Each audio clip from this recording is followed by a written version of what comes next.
थोड़ा लेवल भी अगर पानी का आए तो कृपया करके कोई ऑथराइज या अच्छे वर्कशॉप में जाएं, सीट खुलवा के कारपेट को बाहर निकलवाएं, कारपेट को पलट के ज़रूर देख लें कि उसके पीछे के पोर्शन में गीलापन तो नहीं है, अगर है तो उसको अच्छे से सुखा लें। और साथ साथ ये 2 केबल और अगर फ्लोर में कुछ वायरिंग है उसको खोल के उसको क्लीन करा के उसमें मेंटेनेंस स्प्रे वगैरह मार करके तभी लगवाएं। ये ना सोचें कि हमने कारपेट को दरवाज़ा खोल के सुखा दिया और इससे प्रॉब्लम हमारी ख़त्म हो गई। कुछ ऐसी समस्याएं हैं जो उत्पन्न होंगी और वो कभी ऐसा मौका आएगा, ऐसी परिस्थिति आएगी आपके लिए बहुत ही बड़े परेशानी का सबब बनेगा। नमस्कार, हेड्स अप ऑटो में आपका बहुत बहुत स्वागत है। कई बार ऐसा देखा गया है कि जबरदस्त बारिश हुई या फिर वाटर लॉगिंग में गाड़ी ड्राइव करने के दौरान गाड़ी के अंदर पानी चली जाती है, कारपेट गीला हो जाता है और ऐसा कई सवाल हमारे दर्शकों ने पूछा है क्योंकि हाल फिलहाल इस तरह की समस्याओं से उसका सामना किया है और इसी विषय पर आज बातचीत करूंगा अपने ऑटो एक्सपर्ट अशोक प्रियदर्शी जी से। सर, बहुत बहुत स्वागत है आपका। हाल के दिनों में कुछ बारिश हुई, वाटर लॉगिंग में लोगों ने अपनी गाड़ी को ड्राइव किया और वो पानी गाड़ी के अंदर चला गया, तो कई दर्शकों ने ये सवाल पूछा है कि गाड़ी का डोर ओपन कर देने के बाद उसको सुखाने के बाद और कुछ करने की ज़रूरत है क्या? देश के विभिन्न हिस्सों में बहुत जगह ऐसा पाया गया कि बहुत ज़्यादा वर्षा हुई, कई जगह तो 10-20 साल का रिकॉर्ड भी टूटा, उसके चलते जल जमाव भी हुआ।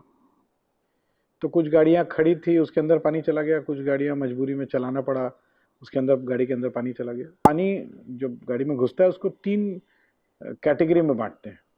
एक को हम लोग इंश्योरेंस पर्पस से भी कैटेगरी ए, कैटेगरी बी और कैटेगरी सी बोलते हैं। कैटेगरी ए को हम लोग बोलते हैं फ्लोर लेवल या कारपेट लेवल। कैटेगरी बी होती है जहाँ पे सीट भीग जाती है, सीट तक पानी चला जाता है।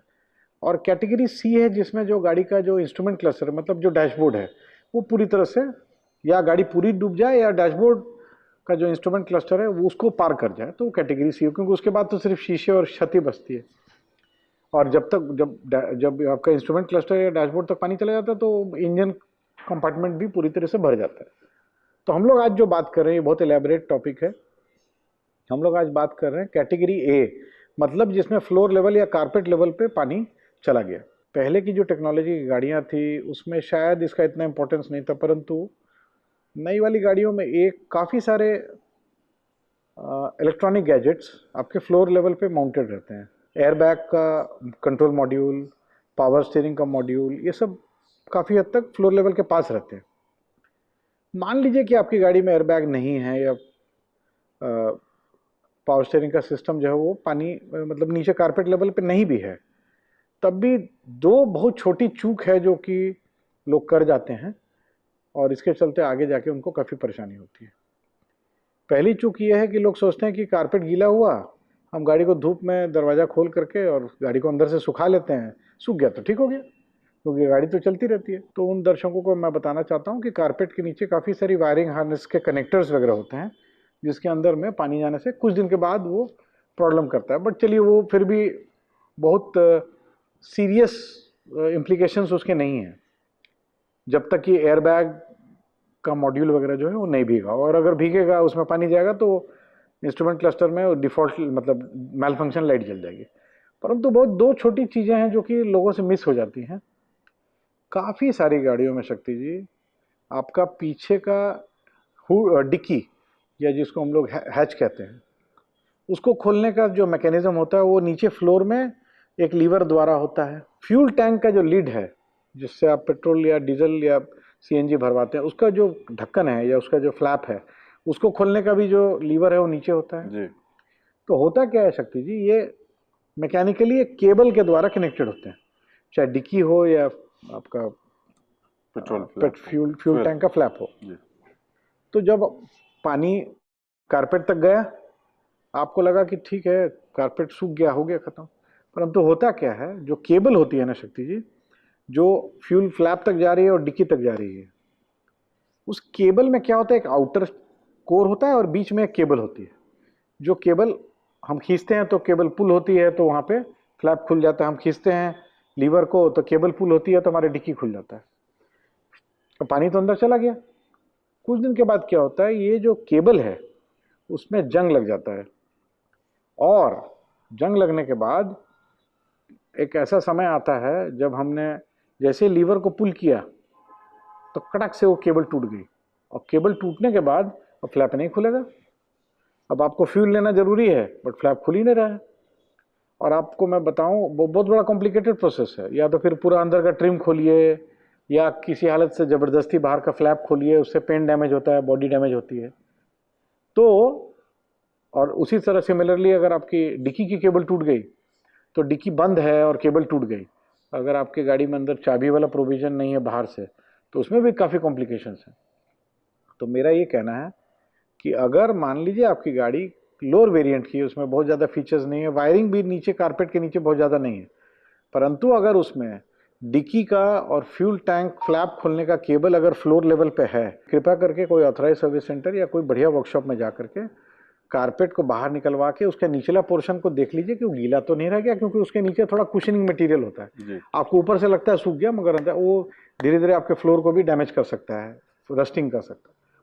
तो थोड़ा लेवल भी अगर पानी का आए तो कृपया करके कोई ऑथराइज या अच्छे वर्कशॉप में जाएं, सीट खुलवा के कारपेट को बाहर निकलवाएं, कारपेट को पलट के जरूर देख लें कि उसके पीछे के पोर्शन में गीलापन तो नहीं है, अगर है तो उसको अच्छे से सुखा लें। और साथ साथ ये दो केबल और अगर फ्लोर में कुछ वायरिंग है तो उसको खोल के उसको क्लीन करा के उसमें मेंटेनेंस स्प्रे वगैरह मार करके तभी लगवाएं। ये ना सोचें कि हमने कारपेट को दरवाज़ा खोल के सुखा दिया और इससे प्रॉब्लम हमारी ख़त्म हो गई। कुछ ऐसी समस्याएं हैं जो उत्पन्न होंगी और वो कभी ऐसा मौका आएगा, ऐसी परिस्थिति आएगी आपके लिए बहुत ही बड़े परेशानी का सबब बनेगा। जी बिल्कुल। तो हमारे वैसे दर्शक जिन्होंने ये सवाल पूछा था और जो जानना चाहते थे कि क्या करने की ज़रूरत है, तो मुझे उम्मीद है कि उनको आज जो बात की उससे उनको उनके सवाल का जवाब मिल गया होगा। लेकिन बेहतर तरीके से समझने के लिए चलते हैं डेमो की ओर।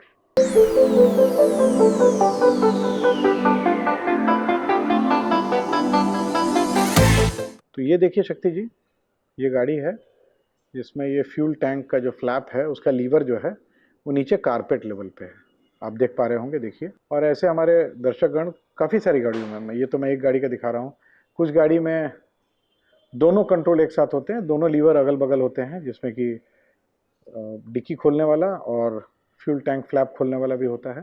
तो देखिए अभी हमने लिफ्ट किया, तो लिफ्ट करेंगे तो कुछ ना कुछ मूवमेंट होगा, तो ये केबल के माध्यम से यही जो हमारा एक्शन है जो लीवर पुल करने का, ये एक्टिवेट करता है और वहाँ पे जो लॉक लगा हुआ है फ्यूल टैंक फ्लैप में और डिक्की में, वो एक्टिवेट होकर खुल जाता है। बहुत बहुत धन्यवाद। मुझे उम्मीद है हमारे दर्शकों ने जो सवाल पूछा था उनको उसका उत्तर मिल गया होगा, सॉल्यूशन उनको पता चल गया होगा। शक्ति जी, हमारी कोशिश ये रहती है कि हमारे अनुभव से अपने दर्शकों को कुछ कुछ चीज़ों से अवगत कराएं, ताकि ऐसी परिस्थिति में कभी वो फंस ना जाएं या उनको स्मरण हो जाए कि नहीं इस तरह की कुछ इन्फॉर्मेशन हमको दी गई थी।